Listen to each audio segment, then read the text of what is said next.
ഗതാഗതക്കുരുക്കിൽ പൊതുജനം വലയുന്ന ഇടങ്ങളിലൊന്നാണ് വക്കം കടയ്ക്കാവൂർ മേഖല. ഫ്ലൈ ഓവറിന്റെ ആവശ്യകത ഇവിടെ ഏറിയ സാഹചര്യമാണ്. തീരദേശ പഞ്ചായത്തുകളായ വക്കം, കടയ്ക്കാവൂർ, വെട്ടൂർ പഞ്ചായത്തുകളിലെ ജനങ്ങൾക്ക് ഏറെക്കാലമായുള്ള ദുരിതമാണ് വക്കം തോപ്പിക്കവിളാകം റെയിൽവേ ഗേറ്റ്. മിക്കപ്പോഴും ഗേറ്റ് അടച്ചിടുന്നത് കൊണ്ട് തന്നെ ജനങ്ങൾ മണിക്കൂറുകളോളം കാത്തുകിടക്കേണ്ട അവസ്ഥയിലാണ്. റെയിൽവേ ഗേറ്റ് പണി മുടക്കുമ്പോഴും ട്രാക്കിൽ അറ്റകുറ്റപ്പണി നടക്കുമ്പോഴും ദുരിതം ഇരട്ടിയാകും. വക്കത്ത് പ്രധാനമായും 2 റെയിൽവേ ഗേറ്റുകളാണുള്ളത്. ചില സമയങ്ങളിൽ ഏതെങ്കിലും ഒരു ഗേറ്റ് പണി മുടക്കിയാൽ കുരുക്ക് രൂക്ഷമാകും.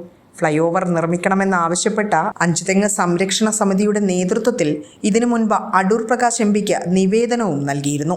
അടിയന്തര വിഷയമായി പരിഗണിച്ച് എംപി റെയിൽവേ മന്ത്രിയുടെ ശ്രദ്ധയിൽപ്പെടുത്തുമെന്ന് അന്ന് ഉറപ്പും നൽകിയതാണ്. Sreesankara medical college, Vakkom rural health centre, Vakkom government vocational higher secondary school ഉൾപ്പെടെ നിരവധി വിദ്യാഭ്യാസ സ്ഥാപനങ്ങളും വ്യാപാര സ്ഥാപനങ്ങളും ബാങ്കുകൾ, മാർക്കറ്റ്, വക്കം ഖാദറിന്റെ സ്മാരകമടക്കമുള്ള സ്ഥലങ്ങളിലേക്കും നിരവധി ആളുകളാണ് ഇതുവഴി കടന്നുപോകുന്നത്. ഉൾനാടൻ ടൂറിസം വികസിപ്പിച്ചു വരുന്ന ഈ കാലഘട്ടത്തിൽ പണയിൽക്കടവും പൊന്നും തുരുത്തും കാണാനെത്തുന്നവരുടെ തിരക്കും ഇതുവഴി ദൈനംദിനം കൂടി വരുന്നുണ്ട്. റെയിൽവേ ഗേറ്റിലെ ഗതാഗതക്കുരുക്ക് ടൂറിസത്തെയും സാരമായി ബാധിക്കുന്നതായാണ് പ്രദേശവാസികൾ പറയുന്നത്. ഫ്ലൈഓവർ നമ്മളെ ആവശ്യമാണ്, പക്ഷേ എങ്കിലും ഈ സ്ഥലവാസിയേക്കാണ് ഈ സൗകര്യങ്ങളില്ലാത്തത്.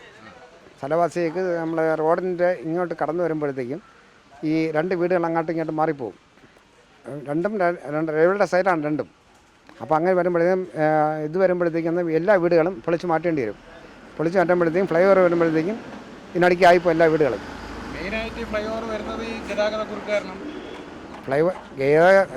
അണ്ടർഗ്രൗണ്ട് വേണം അതിന്. അണ്ടർഗ്രൗണ്ട് ഇല്ല ഒന്നും ചെയ്യാൻ പറ്റില്ല. അല്ലാതെ പിന്നെ വന്നു കഴിഞ്ഞാൽ പിന്നെ ഒന്നും ചെയ്യാൻ പറ്റത്തില്ല. ഫ്ലൈ ഓവർ നമ്മൾ സന്തോഷമുള്ള കേസാണ് ഈ വരുന്നത്. പക്ഷേ ഈ കിടക്കുന്ന ആൾക്കാരെല്ലാം അതിനടിക്ക് ആയിപ്പോവും.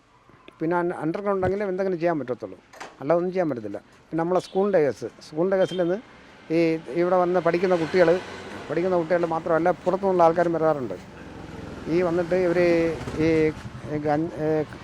ഹാഷിറ്റ ഇതൊക്കെ കൊണ്ട് കൊടുത്താണ് കുറച്ച് കുട്ടികളെ ഇല്ലാതാക്കി എടുക്കുന്നത്. അതിനെ പിടിക്കാനായിട്ട് അവിടെ സ്കൂളിൻ്റെ പ്രൊട്ടക്ഷൻ കമ്മിറ്റി ഉണ്ടാക്കി രൂപീകരിച്ചു. ആ രൂപീകരണത്തിലാണ് ഇപ്പോൾ നമ്മൾ നടക്കുന്നത്. ഇതിനൊരു ശാശ്വത പരിഹാരം ഉണ്ടാകണമെന്നുള്ള ആവശ്യമാണ് ഇവിടത്തുകാർ ഉന്നയിക്കുന്നത്. വിസ്മയ ന്യൂസ്, കടയ്ക്കാവൂർ.